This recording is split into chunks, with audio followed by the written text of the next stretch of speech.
napaka-warm ng welcome nyo sa Team Kaya This. Maraming salamat. Pasensya na, hindi ako nakarating. Actually, hindi dapat ako bababa. Medyo nilalagnat ng konti. Pero sabi ko, hindi pwedeng hindi ako bumaba sa Barangay Manggahan. Gusto ko rin maramdaman yung pagmamahal ng Manggahan. So anyway, sino naka-attend ng medical mission natin dito? Ayan, dito banda. Sino naka-attend? Meron? Dito banda. Parang ang hirap, no? Parang iikot-ikot. Ayan.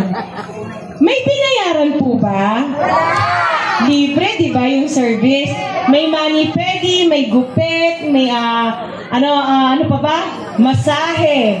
Complete package ang binigay natin sa mga taga-Manggahan para maparamdaman o mapahapyaw man lamang kung anong kayang gawin ng Team Kaya This. Pero syempre, ang pangarap natin, dito din ako, pangarap natin syempre, magkaroon ng isang 11-story na dekalidad na ospital. Diba, no? Gusto ko malaman, Barangay